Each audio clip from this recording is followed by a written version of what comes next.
나라가 인간의 시간과 역사라는 제한된 영역 안에서 활동을 시작한다는 이 사실을 도대체 어떤 단어와 문장으로 다 표현할 수 있겠습니까?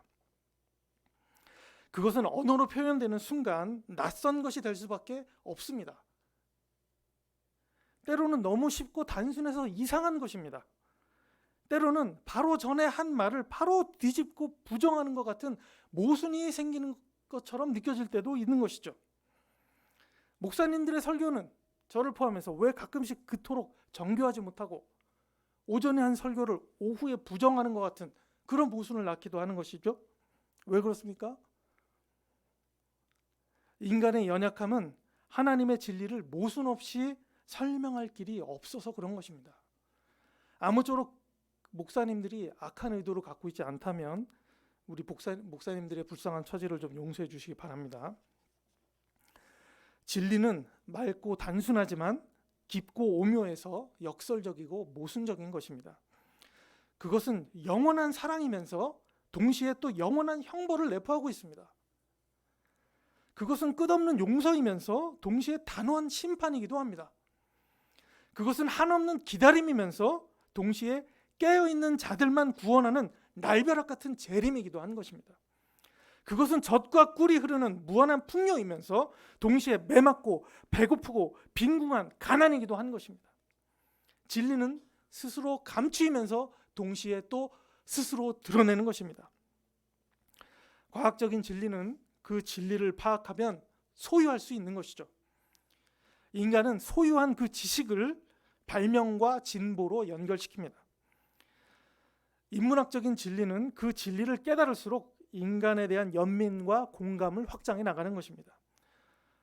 과학과 인문으로 대표되는 세상의 지식은 소유할 수 있고 장악할 수 있음으로 해서 인간의 세계를 점점 더 확장하는 데 사용되는 것입니다. 이 진리의 주체는 누구입니까? 바로 인간인 것이죠. 이 진리의 목적은 무엇입니까?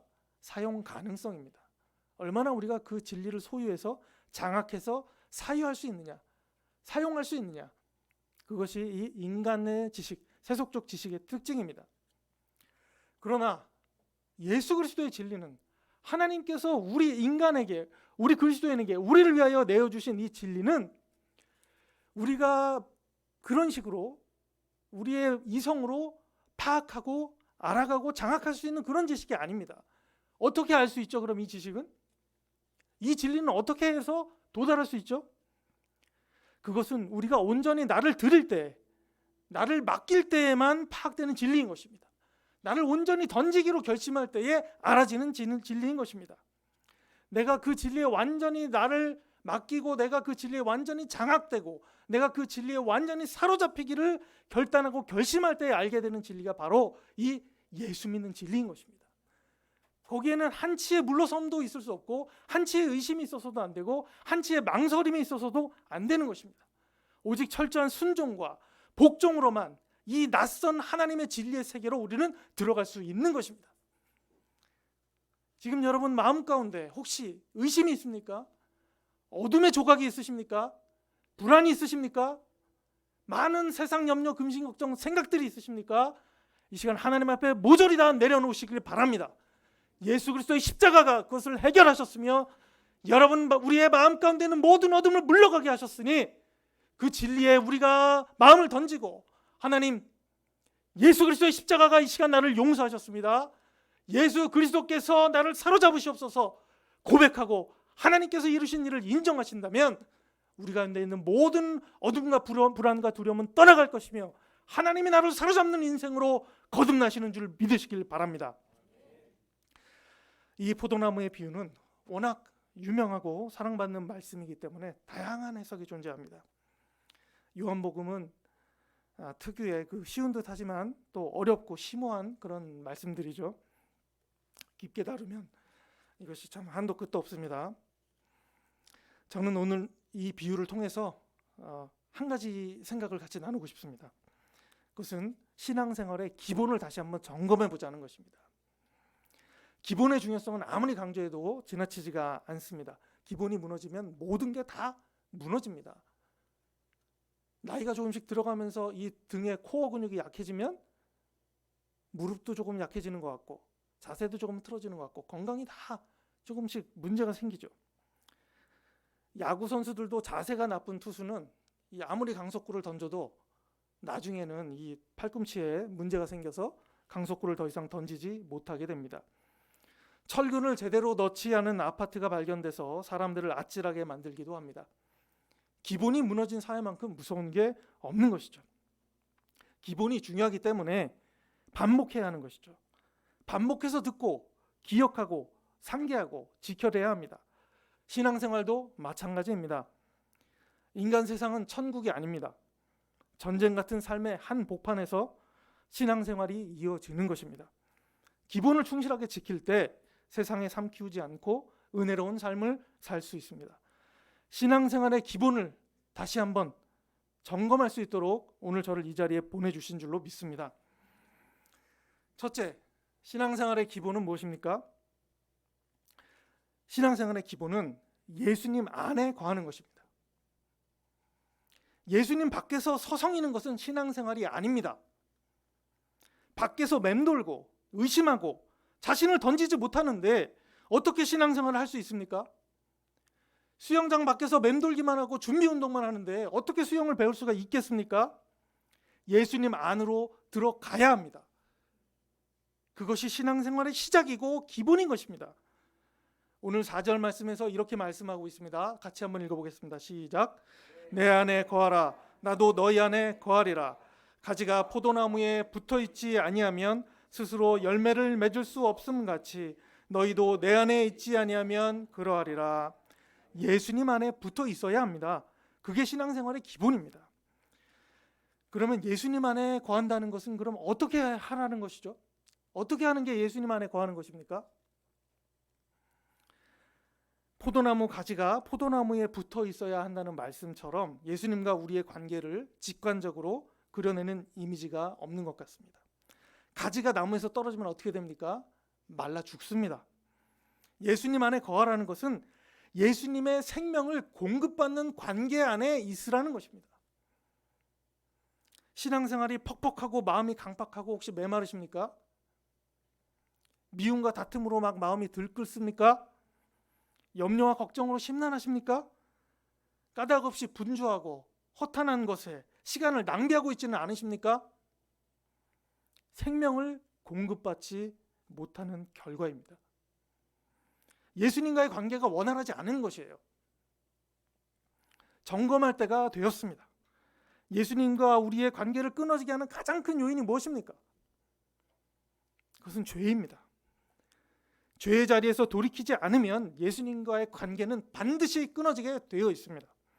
하나님은 우리가 거룩하기를 원하셔요. 그래서 나의 안에 거하라는 이 말씀 전에 3절 말씀에 보면 내가 너희를 깨끗게 했다는 말씀이 먼저 나오는 것입니다. 하나님은 당신의 아들의 보혈로 우리를 정결케 덮으셨지만 우리 자신의 의지가 하나님의 거룩함을 쫓아가기로 선택하기를 원하시는 것입니다. 지금 내가 저지르고 있는 죄를 돌아보시기 바랍니다. 하나님이 기뻐하지 않으시는 교만과 자기연민과 나태함이 있다면 회개하시기 바랍니다. 내 양심이 증언하는 나의 죄악을 마주하지 않고 회개하지 않고 방치하면 죄는 우리를 모든 부정성의 늪으로 빠져들게 하는 것입니다. 가장 불쌍한 사람이 누구입니까? 가장 불쌍한 사람은 신앙을 떠난 사람이 아니에요. 종교적 습관에 빠져버린 사람이 가장 불쌍한 그리스도인인 것입니다. 차라리 신앙을 등지고 떠난 사람은 다시 돌아올 수 있습니다. 언젠가 하나님이 그 마음을 치실 때 돌아올 수 있습니다. 그러나 이도저도 아닌 상황에서 이도저도 아닌 교회 생활 가운데서 그 마음의 죄악들은 감추고 그 마음에 들끓는 범민들은 잠시 모른 척 외면하고 하나님과의 관계가 지금 어떻게 되었는지 돌아보지도 않은 채 종교적 습관에만 빠져 있다면 그 사람이 가장 불쌍한 그리스도인인 것입니다. 그는 예수님으로부터 오는 생명력을 상실한 채 회칠한 무덤처럼 껍질만 남은 종교인으로 전락하게 되는 것입니다. 그러므로 예수님 안에 거하는 것은 회개하는 것입니다. 날마다 죄로부터 돌이키는 것입니다. 두 번째, 신앙의 기본은 예수님의 사랑 안에 거하는 것입니다. 9절 말씀 우리 같이 한번 읽도록 하겠습니다. 시작. 아버지께서 나를 사랑하신 것 같이 나도 너희를 사랑하였으니 나의 사랑 안에 거하라. 아멘. 예수님의 사랑 안에 거하라는 말씀은 나의 안에 거하라라는 이 말씀을 보충 설명해 주는 것과 같다고 볼 수 있습니다. 예수님 안에 거해서 생명력을 공급받으려면 죄를 회개하고 돌이키는 것이 중요하다고 말씀드렸습니다. 매 순간 회개하고 돌이켜야 합니다. 그런데 그게 잘 안 됩니다. 인간의 연약함 때문에 우리는 매 순간 죄를 돌이키는 것이 잘 안 돼요. 죄를 지었어도 언제든지 돌이키고 회개하면 될 것 같지만 죄라는 것은 그 속성이 무엇입니까? 은혜를 불신하게 만드는 것입니다. 내가 한번 지은 죄 때문에 그 죄가 내성이 생기고 점점 더 큰 죄로 나를 끌어가게 만드는 것입니다. 그리고 마침내 하나님은 없다고 생각하게 만드는 것입니다. 이것이야말로 죄의 가장 무서운 점입니다. 죄는 그 죄 지은 사람을 정죄하고 스스로 죄책감에 빠져들게 만드는 것입니다. 하나님의 사랑 같은 것은 없다고 믿게 만드는 것이죠. 그러므로 예수님은 나의 안에 거하라는 말씀을 설명하시기 위해서 나의 사랑 안에 거하는 것이 나의 안에 거하는 것이라는 말씀을 묶어서 같이 하시는 거예요. 나의 안에 거하는 것은 죄를 돌이켜 회개하는 것이고, 그리고 사랑 안에 거하는 것이다. 사랑 안에 거한다는 것, 그것은 어떻게 하는 것입니까? 어떤 것이 사랑 안에 거하는 것입니까? 올해 2명의 세계적인 소설가가 사망을 했습니다. 한 명은 밀란 쿤데라라고 하는 체코 출신의 프랑스 작가입니다. 우리나라에도 대부분의 작품이 번역됐고 90년대에 엄청나게 많이 읽혔습니다. 혹시 화면에 있으면 좀 띄워주시겠습니까? 예, 이분이죠. 참을 수 없는 존재의 가벼움이라는 책을 많이 기억하실 것입니다. 읽으신 분들 많이 계실 텐데요. 키치라는 단어가 이 작가 때문에 유행하게 됐습니다. 로자 이현우라는 서평가가 쿤데라의 작품을 뭐라고 설명했냐면은 무의미의 축제라고 표현했어요. 무의미의 축제. 무슨 말입니까? 생이라는 것은, 삶이라는 것은 무의미한 우연일 뿐이라는 거예요. 인간은 먹고 자고 싸고 생리적인 현상을 영위하는 그런 육체적인 존재일 뿐이다. 그것이 이 사람의 세계관이었어요. 지난달에 이 쿤데라가 죽었다는 소식을 들었을 때 저는 너무나 유명하지만 인간을 단지 육체를 가진 껍데기라고 생각한 이 작가가 죽었다는 것에서 뭔가 허무한 그런 감정을 느끼게 되었습니다. 오늘날 얼마나 많은 사람들이 인간을 이 밀란 쿤데라처럼 인식하고 있습니까? 모든 것을 육체와 욕망으로 환원하는 것이 현대의 질병입니다. 신을 죽여버린 이 세계는 막연한 이 막막한 불안 속에서도 과학과 휴머니즘을 신의 자리에 대신 올려놓고 있습니다. 그것이 현대인들의 생각을 사로잡고 있는 일종의 질병이고 또 정신적인 그런 문화화된 그런 세계관인 것이죠. 그리스도인들도 알게 모르게 이런 세계 속에 갇혀 있습니다. 그래서 심지어 하나님은, 종교는 인간의 뇌의 상상의 산물이다라는 연구들이 아주 활발하게 진행되고 있는 것이 지금의 현실이죠. 지난 3월에는 일본 작가 오에 겐자부로가 사망했습니다. 가와바타 야스나리 이후에 일본에서 두 번째로 노벨 문학상을 받은 대문호입니다. 일본 작가들은 여러분도 잘 아시겠지만 자살을 많이 합니다. 한때 유행처럼 줄줄이 아주 대가들이 자살하던 그런 시절도 있었습니다. 일본에서 가장 권위 있는 문학상 중에 하나인 그 아쿠타카와 상이라는 게 있는데 그 작가도 자살했습니다. 미시마 유키오도 자살했습니다. 인간 실격을 쓴 다자이 오사무도 자살했습니다. 첫 번째 일본인 노벨 문학상 수상자 설국의 가와바타 야스나리도 자살했습니다. 오에겐자브로의 초기 작품의 일관된 주제가 감금입니다. 감금, 갇혀있는 그런 상태, 삶의 모습, 일본의 현재의 상태, 일본 자신이 살아가는 일본의 모습을 감금으로 계속 느껴왔던 작가의 그런 표현이라고 해요. 미루어서 제가 짐작해 보건데 오에겐자브로도 자살할 만한 그런 일본적인 감수성이 풍부하지 않았을까, 저는 그렇게 생각이 됩니다.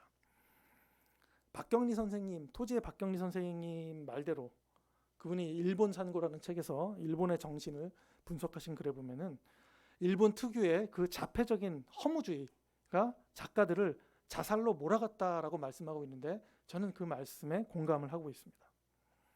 그런데 이 오에겐자브로에게는 자살을 억제하는 억제기가 있었어요. 자살을 억제하는 존재가 있었습니다. 그게 뭘까요? 그것은 그의 아들 히카리였습니다. 히카리라는 아들이 있었어요. 히카리는 태어날 때부터 두개골, 이 두개골 기형을 안고 태어난 정신지체 장애아였습니다. 아버지는 이 아들을 두고 먼저 죽을 수가 없었던 것입니다. 오에겐자브로가 60살이 되었을 때 32살 된 아들에게 히카리, 앞으로 뭘 하고 싶니? 앞으로 뭘 할 거야? 라고 묻는 영상을 봤습니다. 그것은 아들의 미래가 궁금해서 던지는 질문이 아닙니다. 장래 희망이 뭐니? 라고 묻는 질문이 아니에요. 내가 죽은 뒤에 너는 어떻게 살아갈 거니? 라는 염려와 걱정이 담긴 질문인 것이죠.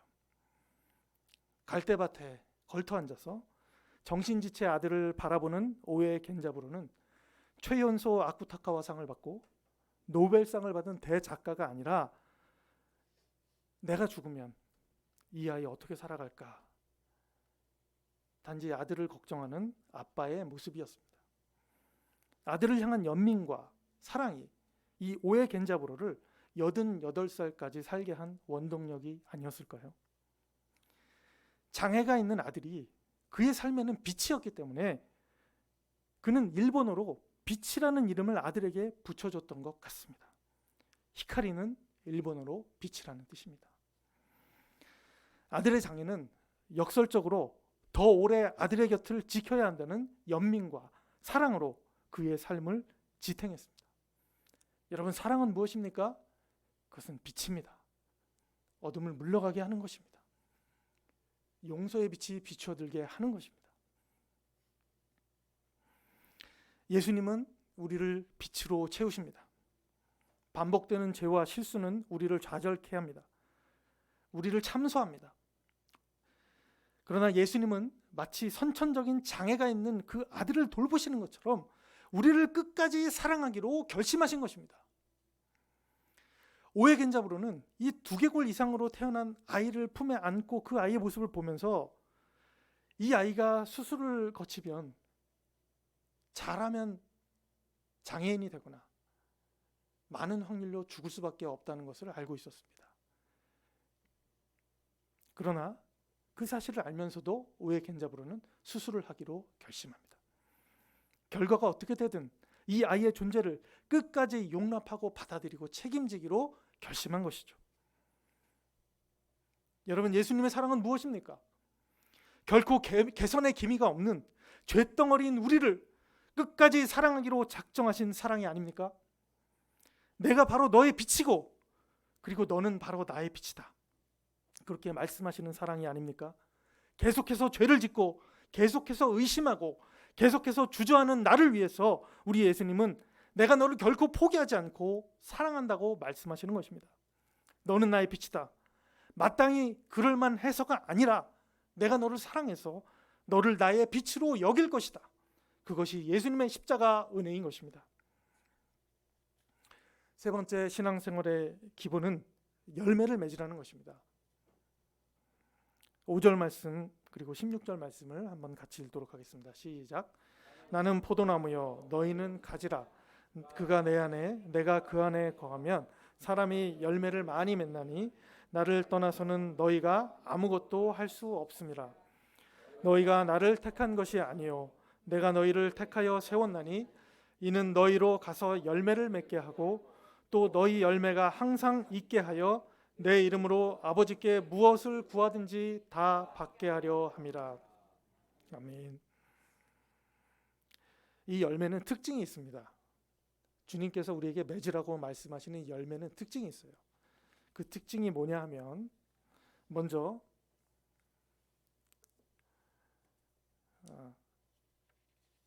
자동적으로 맺혀진다는 것이죠. 열매는.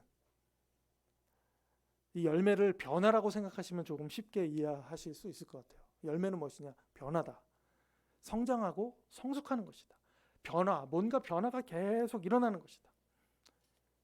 그 사태가, 그런 사건이, 그런 움직임이, 그런 운동이 우리 안에서 계속 벌어지고 있는 것입니다. 운동이 계속 일어나고 있는 것입니다.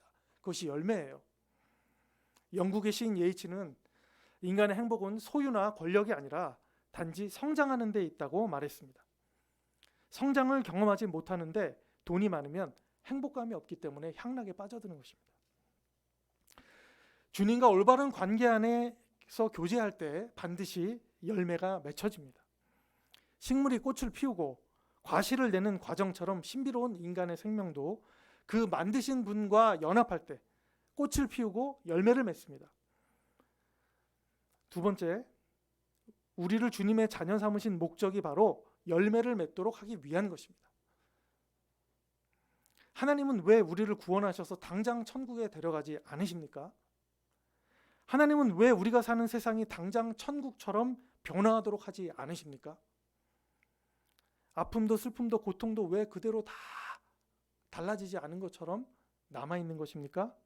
당장 변하는 것은 왜 없는 것처럼 보입니까? 하나님은 우리가 이 세상 가운데서 열매를 맺을 수 있도록 기회를 허락하고 계신 것입니다.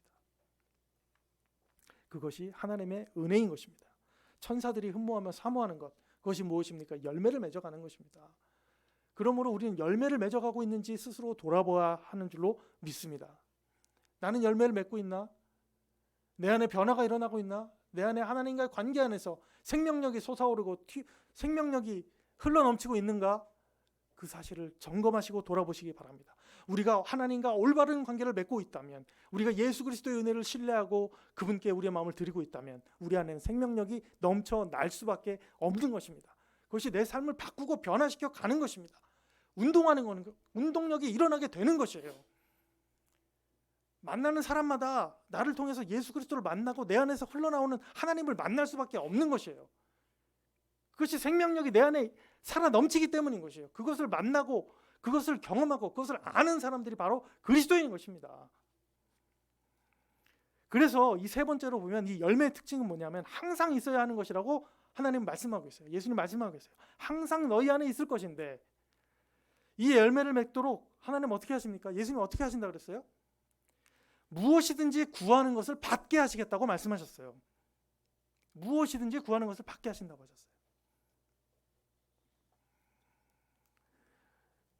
제가 어떤 본문을 오늘 주제로 삼아서 설교를 해야 될지 고민이 많이 있었는데 저희 가족들이 함께 가정 예배를 드리면서 이 본문을 다뤘던 그런 기억이 떠올랐습니다. 그래서 이 본문을 택하게 됐어요.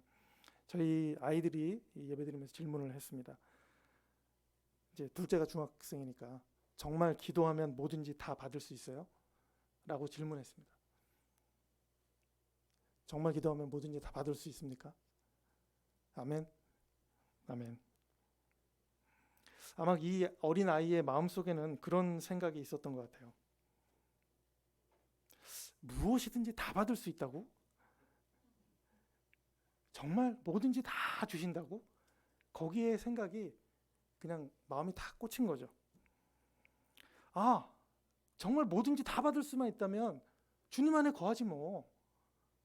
그게 뭐가 어렵겠어. 주님이 내 안에 거하시도록 하지 뭐. 그게 뭐가 어렵겠어. 뭐든지 다 받을 수 있는데. 그런 마음이 있었던 것 같아요. 여러분, 신앙생활 오래 하셨잖아요. 정말 기도하면 뭐든지 다 받습니까? 기도하니까 모든 게 다 주어져요? 아닐 때도 많이 가끔 있지 않으셨어요?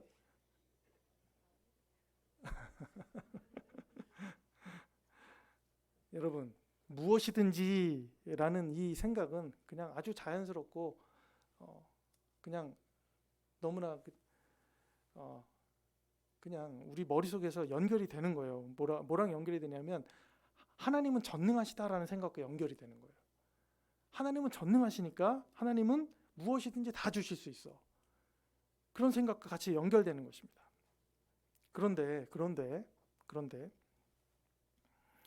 하나님은 전능하시고 하나님은 무엇이든지 다 해주겠다는 그 말 속에서 우리는 어떤 절대적인 권력자가 내가 원하는 모든 것을 다 소유할 수 있게 해주고 성취할 수 있게 한다고 해준다고 생각하게 되는 것이에요.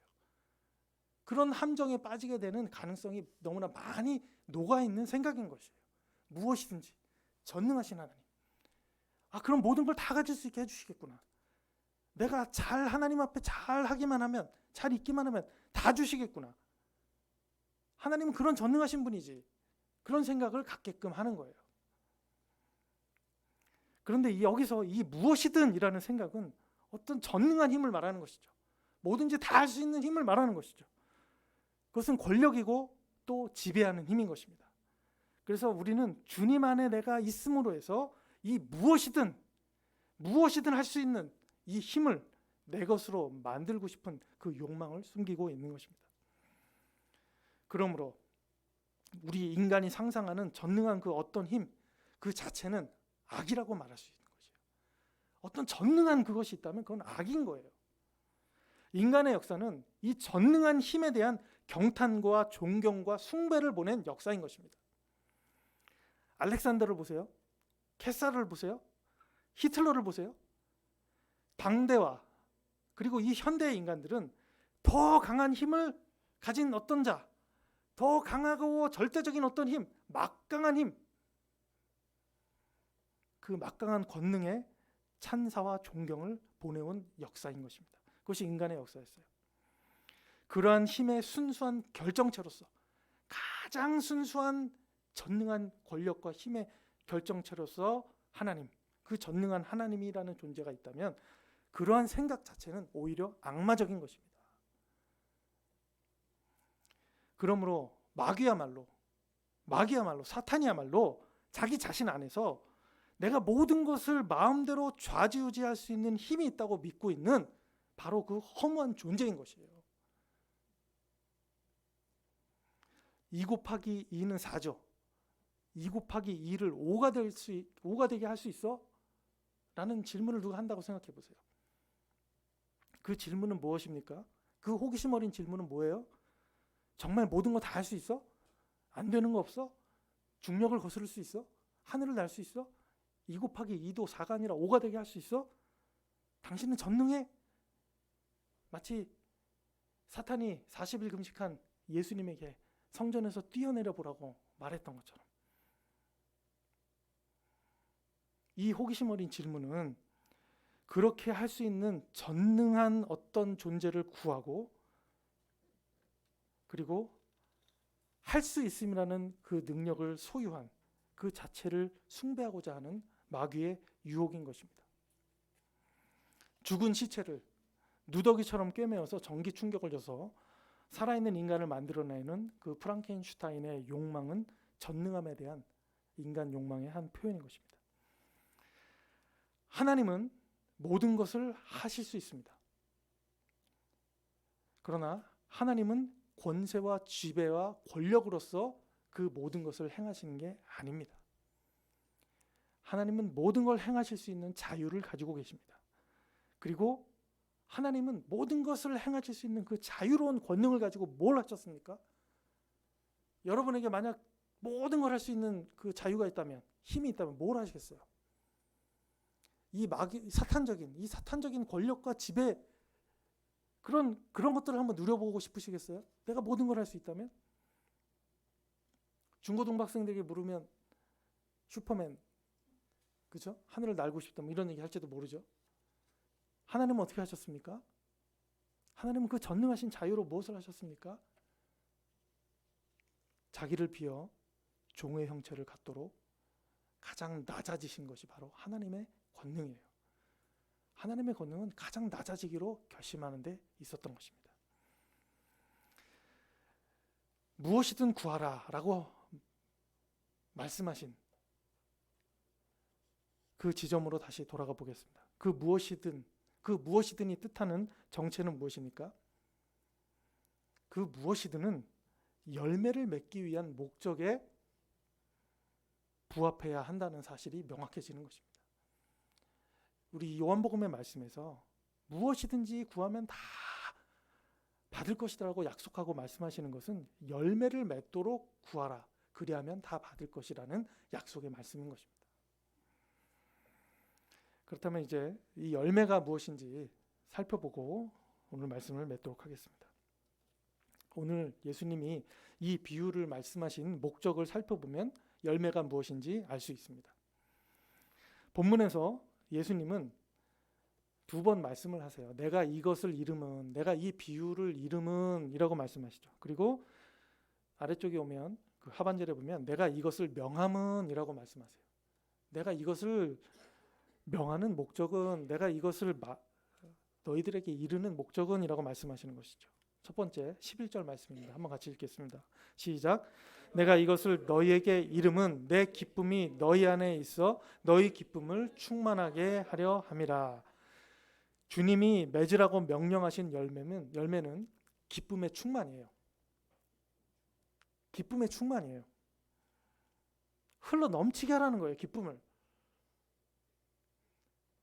제가 여러분 여기 와서 작년에 뵙고 두 번째 뵙지만 할렐루야 하면 정말 기쁜 얼굴로 웃으면서 할렐루야 해주실 수 있습니까? 아멘 해주실 수 있습니까? 우리가 교회에 올 때만큼은 기쁨을 좀 가장하면 안 될까요? 교회에 와서 예배당에 앉을 때만큼은 예수님의 사로잡힌 사람처럼 서로 기쁨으로 미소 짓고 인사하면 안 될까요? 흘러 넘치게 하면 안 될까요? 기쁨은 열매 맺는 그리스도인의 목적이고 하나님의 명령인 것입니다. 인간은 스스로 기쁨을 창조할 수 없어요. 기쁨을 만들어낼 수 있는 그런 것이 아니에요. 운동하고 여행하고 맛있는 거 먹고 친구들과 좋은 시간 보내는 그런 주변에 많은 얘기들을 보세요. 인스타그램 같은 거 보세요. 그게 전부 기쁨의 표현입니까? 외로움의 표현일지도 몰라요. 인정받고 싶은 표현일지도 몰라요. 진짜 기쁨이 아니기 때문에 인간의 빅은 거기 있는 것이죠. 기쁨을 연출하는 것처럼 보일 수도 있는 것입니다. 진짜 기쁨은 어디에 있습니까? 기쁨의 창조자이신 분에게 우리의 기쁨을 돌려드릴 때 우리의 모든 활동은 그 기쁨의 원래의 색깔을 찾게 되는 것입니다. 그래서 이 기쁨은 나의 기쁨을 너희 안에 있게 하신다고 말씀하신 바로 그 기쁨이에요. 예수님께서 억지로 만들어내는 기쁨이 아니에요. 우리가 예수님 안에 포도나무의 가지처럼 붙어 있을 때 그 생명력이 공급될 때 이 열매는 주님께서 우리 안에 심어주시고 넘치게 하신 그 기쁨으로써 우리 안에서 흘러 넘치는 것입니다. 그 기쁨을 맺으라는 것이죠. 그 기쁨의 열매를 맺으라는 것입니다. 그 기쁨의 열매를 맺기 위한 우리의 모든 기도가 바로 응답되는 것입니다. 하나님 아버지, 오늘 예배 자리에 나올 때 나의 기쁨이 넘치게 하여 주시옵소서. 하나님, 오늘 이 예배 자리에 나와서 만나는 모든 우리 세광의 성도들에게 나의 기쁨이, 예수 그리스도의 기쁨이 나를 통해 넘치게 하시옵소서. 우리가 만약 그렇게 기도한다면 그 기도는 반드시 응답되는 것입니다. 왜? 약속하셨잖아요. 열매를 맺게 하겠다고 약속하셨잖아요. 그 열매를 맺기 위한 기도라면 반드시 들어주시겠다고 약속하셨잖아요. 뭐든지. 그러므로 그 기도는 반드시 응답됩니다. 내 안에 예수님의 기쁨이 넘치도록 하게 해달라는 그 기도는 반드시 응답되는 것입니다. 두 번째, 이 열매는 무엇입니까? 17절에 이것을 너희에게 명함은이라고 시작되는 말씀을 한번 같이 읽어보겠습니다. 시작. 내가 이것을 너희에게 명함은 너희로 서로 사랑하게 하려 함이라. 아멘. 예수님은 우리에게 사랑이라는 열매를 맺으라고 말씀하십니다. 여러분, 사랑이란 무엇입니까? 결혼한 지 20년 차 넘으신 우리 부부들은 사랑이란 무엇입니까? 물은다면 의리, 정, 눈물의 씨앗. 제가 좋아하는 그 한국 작가분 중에 김은 작가님이라는 분이 계세요. 이 김은 작가님은 작품을 쓰실 때 사랑이란 단어조차 사용하기를 꺼리신대요. 왜 그러냐면 본인은 이 사랑이라는 단어를 도무지 이해할 수가 없다는 거예요. 파악할 수가 없다는 거예요. 그분 표현을 빌면 장악할 수가 없다. 나는 이게 도무지 뭔지 모르겠다. 이 사랑이라는 것이. 나는 단지 그분이 이제 일산에 사시는데 일산 호수공원에 이렇게 앉아서 아니면 가끔 초등학교 입학식이나 여중 운동회에 가서 가만히 운동장에 물끄러미 앉아서 이 아이들이 환하게 웃으면서 그 웃음꽃이 피어나는 모습을 볼 때 아, 인간은 참으로 아름답구나. 사랑이란 그런 것이 아닐까? 나는 간접적으로 그냥 어떤 삶의 모습 속에서 나는 그것을 어렴풋이 짐작할 뿐이라고만 말을 해요. 사랑은 우리가 어떻게 알 수가 없고 말할 수가 없는 그런 것이죠. 그래서 많은 드라마와 영화들이 사랑을 주제로 말하지만 뭐 각양각색의 많은 이야기들이 있지만 사랑이 뭐다라고 정의하고 말할 수가 없어요. 왜냐하면 인간이 그려내는 그 사랑에는 인간의 이기심이 포함되어 있잖아요. 인간의 욕심과 욕정이 포함되어 있잖아요. 그래서 순수하게 그 사랑이라는 것이 도대체 어디서 왔고 우리에게 그것이 어떻게 주어졌는지 우리는 알 수가 없어요. 어떻게 보면 화성에 혹시 외계인이 있을지 모르겠어요.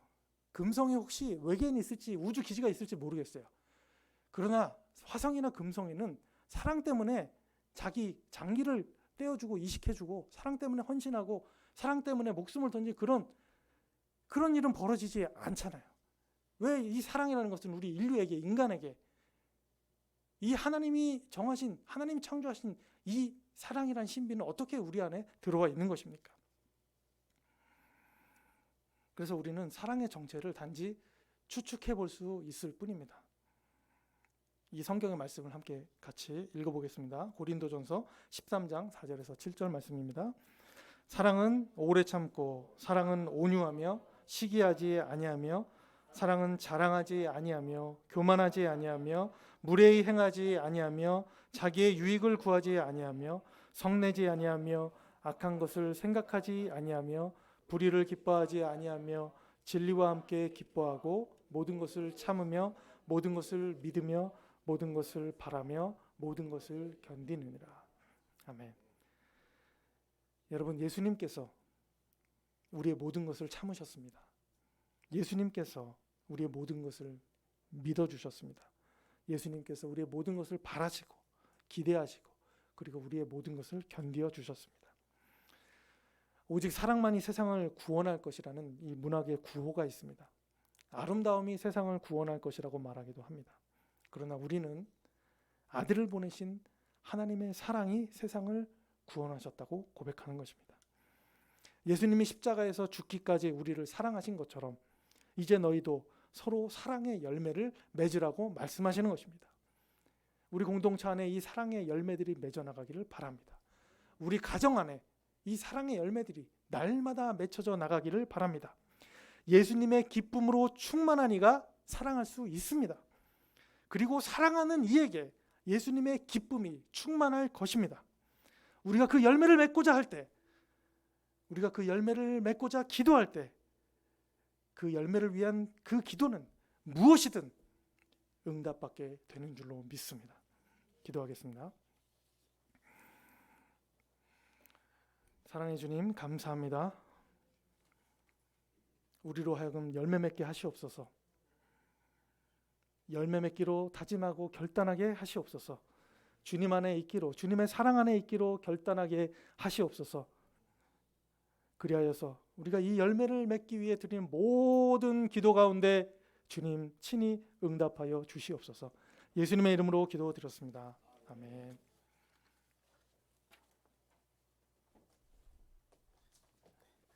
네, 은혜로운 말씀 전해주신 목사님께 감사드립니다. 이 시간에는 봉헌하도록 하겠습니다. 함께 찬송가 542장 함께 찬송하시면서 주님 앞에 예물을 올려드리도록 하겠습니다.